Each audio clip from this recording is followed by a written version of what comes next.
Pemirsa, meringankan beban kerama di tengah wabah COVID-19, Desa Adat Ketewel bersama LPD membagikan ribuan paket sembako kepada kerama. Paket sembako tersebut diserahkan langsung kepada perwakilan masing-masing klian Banjar Adat di Wantilan Pura Payogan Agung. Desa Adat Ketewel Wayan Aris Utama mengatakan paket sembako serta berisikan masker dan disinfektan diberikan kepada 1.544 kepala keluarga di Desa Adat Ketewel. Ribuan paket sembako diserahkan langsung kepada perwakilan masing-masing klian Banjar Adat dari 11 Banjar di Desa Adat Ketewel. Paket sembako ini nantinya tidak dibagikan di Banjar, melainkan akan dibentuk tim untuk selanjutnya diserahkan langsung ke rumah masing-masing kepala keluarga. Hal tersebut bertujuan untuk menghindari kerumunan serta kontak saat pengambilan paket sembako di tengah wabah COVID-19. Dana untuk ribuan paket sembako sebesar 150 juta rupiah bersumber dari hasil dana Desa Adat yang dikelola LPD. Kegiatan sosial yang dilaksanakan Desa Adat bersama LPD merupakan program tahap pertama diberikan kepada kerama.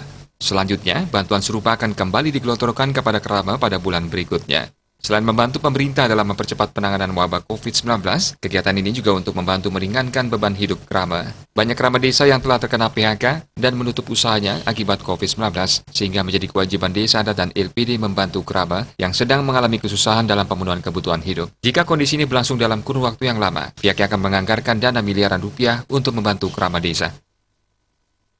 Kami Desa Adat Ketewel membagikan sembako kepada masyarakat kami yang jumlahnya 1.544 KK.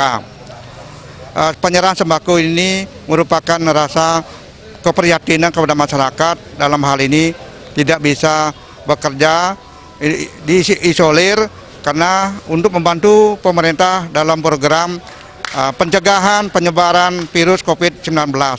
Kami di Desa Adat sini menyerahkan secara simbolis kepada klian adat masing-masing Banjar yang jumlahnya 11 Banjar.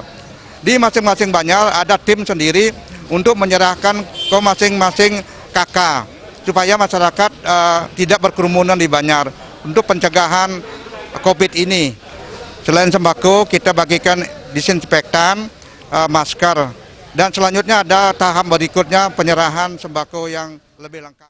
Pembagian ribuan paket sembako diawali penyerahan oleh pemangku ageng Pura Payogan Agung kepada klian Banjar Adat, dilanjutkan Desa Adat, Ketua LPD Ketewel, Manggala dan Prajuru Desa Adat kepada perwakilan 11 klian Banjar Adat. Sementara itu untuk mencegah penyebaran COVID-19, pihak Desa Adat telah melakukan penutupan pantai, membatasi waktu buka tempat usaha, serta imbauan memakai masker, social dan physical distancing kepada kerama. Suparyana